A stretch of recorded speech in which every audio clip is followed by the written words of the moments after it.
ಯಾವುದಕ್ಕೂ ತಲೆ ಕೆಡಿಸ್ಕೊಳ್ಳಲ್ಲ. ಏನಾಗುತ್ತೋ ಆಗ್ಲಿ, ರಾಜಕೀಯ ಶಾಶ್ವತ ಅಲ್ಲ, ನಮ್ಮಪ್ಪನ ಆಸ್ತಿ ಅಲ್ಲ ಅಂತ ಹೇಳಿದ್ದಂತ ಸಿಎಂ ಮಾತು ಭಾರಿ ಚರ್ಚೆಯನ್ನ ಹುಟ್ಟಾಕ್ತಾ ಇದೆ. ನಾಯಕತ್ವ ಬದಲಾವಣೆ, ಕುರ್ಚಿ ಕಾದಾಟ, ಪಟ್ಟದಾಟದ ನಡುವೆ ಸಿಎಂ ವೈರಾಗ್ಯದ ಮಾತು ಕುತೂಹಲಕ್ಕೆ ಕಾರಣವಾಗಿದೆ. ಅಷ್ಟಕ್ಕೂ ಯಾಕೆ ವೈರಾಗ್ಯ ತೋರಿಸ್ತೀವಿ ನೋಡಿ.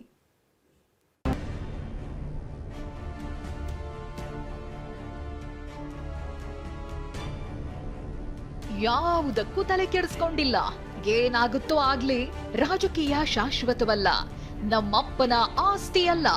ಶಾಸಕ ಬೇಲೂರು ಗೋಪಾಲಕೃಷ್ಣನೆದುರು ನಿನ್ನೆ ಸಿಎಂ ಸಿದ್ದರಾಮಯ್ಯ ಆಡಿದ್ದ ಈ ಮಾತು ಕಾಂಗ್ರೆಸ್ ಮನೆಯಲ್ಲಿ ಭಾರೀ ಚರ್ಚೆ ಹುಟ್ಟು ಹಾಕಿದೆ. ನಾಯಕತ್ವ ಬದಲಾವಣೆ, ಕುರ್ಚಿ ಕಾದಾಟ, ಪಟ್ಟದಾಟದ ನಡುವೆ ಸಿಎಂ ವೈರಾಗ್ಯದ ಮಾತು ಕುತೂಹಲಕ್ಕೆ ಕಾರಣವಾಗಿದೆ.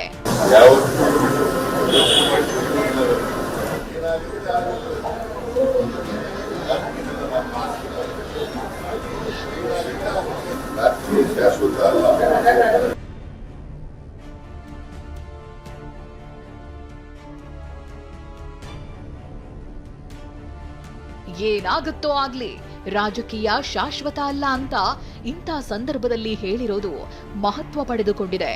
ಸಿಎಂ ಯಾವ ಅರ್ಥದಲ್ಲಿ ಹೇಳಿದ್ದಾರೋ ಏನೋ, ಆದ್ರೆ ರಾಜಕೀಯ ನಾಯಕರು ಬೇರೆ ಬೇರೆ ರೀತಿಯಾಗಿ ವ್ಯಾಖ್ಯಾನ ಮಾಡುತ್ತಿದ್ದಾರೆ. ಬಿಜೆಪಿಯಂತೂ ಬದಲಾವಣೆ ನಿಶ್ಚಿತ ಅಂತಿದೆ. ಸಿಎಂ ಹೇಳಿಕೆ ಬಗ್ಗೆ ಪ್ರತಿಕ್ರಿಯಿಸಿರೋ ಕಾಂಗ್ರೆಸ್ ನಾಯಕರು ಸಿಎಂ ಹೇಳಿದ್ದು ಸತ್ಯ, ಇವತ್ತು ಮನುಷ್ಯನೇ ಸತ್ಯ ಅಲ್ಲ ಅಂದ್ಮೇಲೆ ರಾಜಕೀಯ ಶಾಶ್ವತ ಅಲ್ಲ ಎಂದಿದ್ದಾರೆ.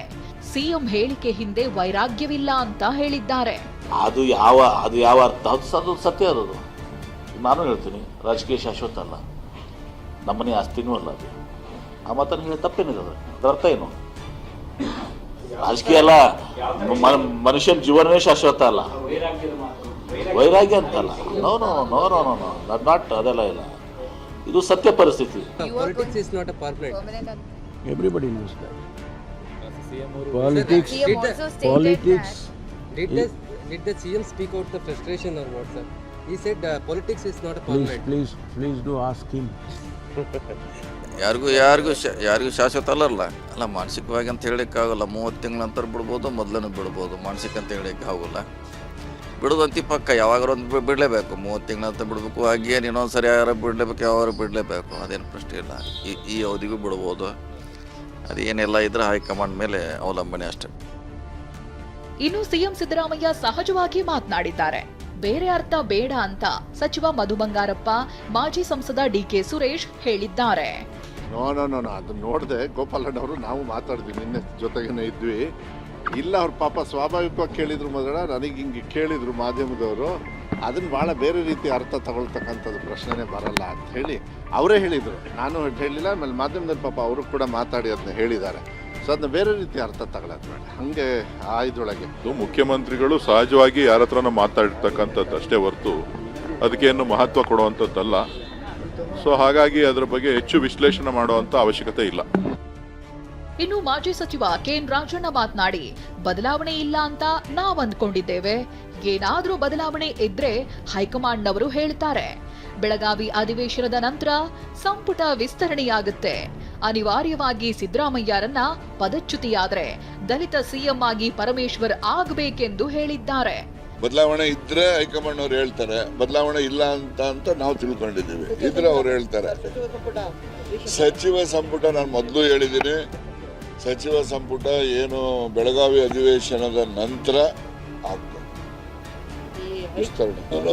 ದಲಿತ ಈಗ ನಾನು ವಾದ ಮಾಡ್ತಕ್ಕಂಥದ್ದು, ಅನಿವಾರ್ಯವಾಗಿ ಏನಾದರೂ ಸಿದ್ದರಾಮಯ್ಯನವರ ಪದಚ್ಯುತಿ ಆದಾಗ ದಲಿತ ಸಿಎಂ ಡಾಕ್ಟರ್ ಪರಮೇಶ್ವರ್ ಆಗಬೇಕು ಅಂತಕ್ಕಂಥದ್ದು ಸ್ಪಷ್ಟ ಅಭಿಪ್ರಾಯ ಹೇಳಿದೆ. ಹೀಗೆ ಕಾಂಗ್ರೆಸ್ ನಾಯಕರೆಲ್ಲ ಸಿಎಂ ಹೇಳಿಕೆಯನ್ನ ಸಹಜ ಅಂದ್ರೆ, ಬಿಜೆಪಿ ನಾಯಕರು ಬೇರೆಯದ್ದೇ ಹೇಳುತ್ತಿದ್ದಾರೆ. ಸಿಎಂ ರಾಜೀನಾಮೆಗೆ ಕ್ಷಣಗಣನೆ ಆರಂಭವಾಗಿದೆ ಅಂತ ಸಂಸದ ಗೋವಿಂದ ಕಾರಜೋಳ ಭವಿಷ್ಯ ನುಡಿತಿದ್ದಾರೆ. ಸಿದ್ದರಾಮಯ್ಯನವರು ನಿನ್ನೆ ಬೇಳೂರು ಗೋಪಾಲಕೃಷ್ಣ ಅವರು ವಿಧಾನಸೌಧದಲ್ಲಿ ಭೇಟಿ ಆದಾಗ ಅವರು ಆಡಿದಂಥ ಮಾತುಗಳನ್ನ ನೋಡಿದರೆ ಖಂಡಿತವಾಗಿಯೂ ಅವರು ಜನವರಿಯಲ್ಲಿ ರಾಜೀನಾಮೆ ಕೊಡಬಹುದು ಅಂತ ಹೇಳಿ ಅನಿಸ್ತಾ ಇದೆ. ನವೆಂಬರ್ ಕ್ರಾಂತಿ ಈಗ ಜನವರಿಗೆ ಶಿಫ್ಟ್ ಆಗಿದೆ. ಅಧಿವೇಶನ ಮುಗಿದ ಬಳಿಕ ಕ್ರಾಂತಿಯಾಗುತ್ತಾ ಅನ್ನೋ ಕುತೂಹಲ ಮೂಡಿದೆ. ಈ ನಡುವೆ ರಾಜಕೀಯ ಶಾಶ್ವತ ಅಲ್ಲ ಎಂದಿರೋ ಸಿಎಂ ಮಾತು ಚರ್ಚೆ ಹುಟ್ಟು ಹಾಕಿರೋದಂತೂ ಸತ್ಯ. Bureau report TV9.